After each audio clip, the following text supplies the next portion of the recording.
Ini lagi rame soal huru-hara atau bentrok atau yang viral di media sosial, video-video antara aparat keamanan dengan masyarakat Desa Wadas. Tentu saja isu ini menjadi besar karena di situ orang menyangkut pautkan dengan seorang gubernur Jawa Tengah, Ganjar Pranowo, dan kita tahu dalam survei-survei nasional nama Ganjar Pranowo ini paling banyak disukai masyarakat atau dipilih masyarakat sebagai kandidat Presiden Indonesia 2024 nanti. Kita mau bahas di acara Masuk Pak Eko.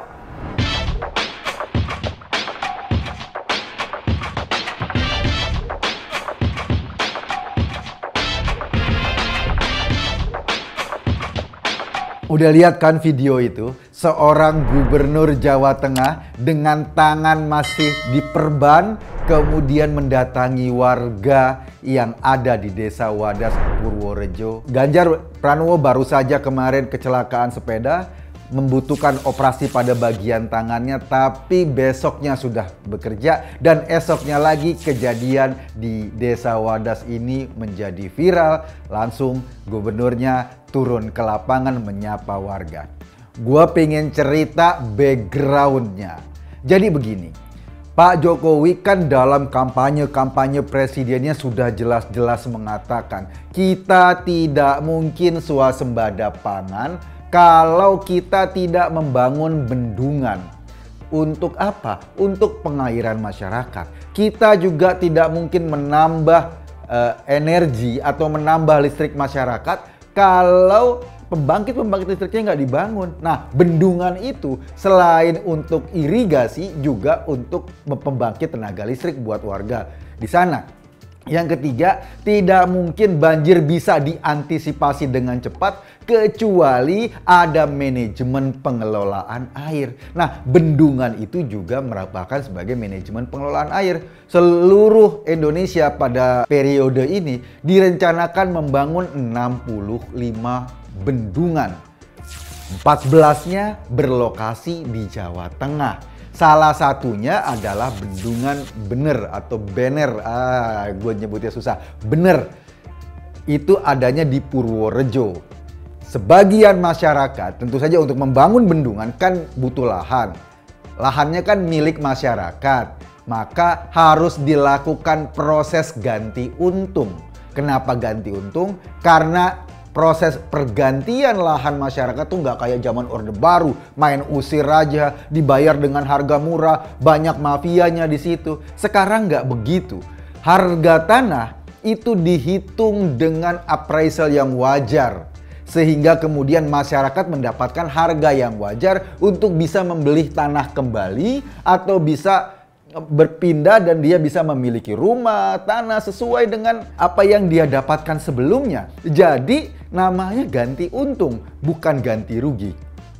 Untuk Bendungan Bener ini, itu kira-kira yang terdampak itu ada sekitar 3.547 lahan atau 47 bidang. Ya misalnya ada sertifikat mungkin atau ada tanah dengan status hukum yang lain, tapi ada 3.547 bidang. Sebagian sudah dibebaskan, yang untuk lahan bendungan sudah dibebaskan, bahkan 57% sudah dibayarkan ganti untungnya dan masyarakat di sana sudah ada yang pindah, sudah ada yang membeli tanah baru, sudah ada yang membeli rumah baru. Sekitar 1.167 juga lagi proses pembayaran. Jadi kalau yang 57% ini dibayarkan, kemudian 1.167 ini dibayarkan, setidaknya total yang sudah dibayarkan itu mencapai 72%. Masih ada sisanya? Iya, sisanya lagi misalnya ketika ada administrasi atau surat-suratnya belum lengkap, maka ada perbaikan administrasi. Ada 2% di antara total itu yang belum setuju. Nah gitu deh, ceritanya kayak gitu. Jadi dari total bendungan. Nah, ini lokasi bendungan. Bendungan ini membutuhkan batu andesit atau quarry. Nah, untuk membangun bendungan ini, batu-batu itu atau tambang batu itu dibutuhkan. Di Desa Wadas itu lokasinya terdapat kandungan batu andesit yang besar sekali untuk membangun bendungan ini. Jadi, proyek bendungan ini sekaligus melakukan pembebasan Desa Wadas. Jaraknya 10 km dari bendungan. Untuk apa? Untuk digali batunya, membangun bendungan menjadi bahan baku bangunan bendungan.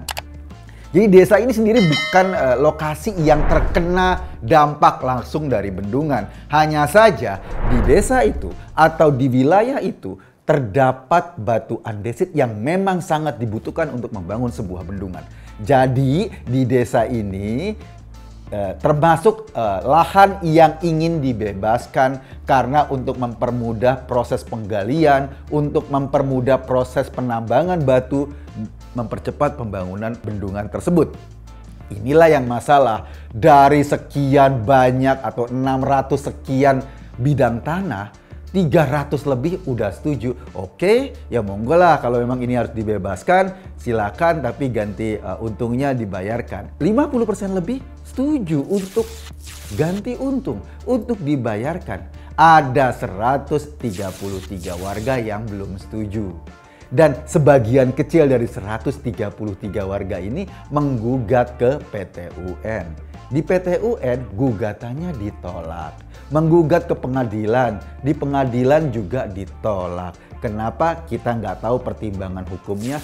Mungkin hakim mempertimbangkan bahwa pemerintah melalui undang-undang pengadaan tanah untuk kepentingan umum itu punya hak untuk memindahkan warga yang memang tadi meninggalkan tinggal di tanah tersebut untuk dipindahkan agar apa? Agar wilayahnya bisa dibangun sebuah proyek untuk memenuhi kebutuhan masyarakat yang jauh lebih banyak. Jadi ada undang-undangnya itu. Nah, kemarin itu bagi masyarakat yang sudah setuju, kan BPN perlu mengadakan pengukuran untuk pembayaran, penghitungan, dan lain-lain.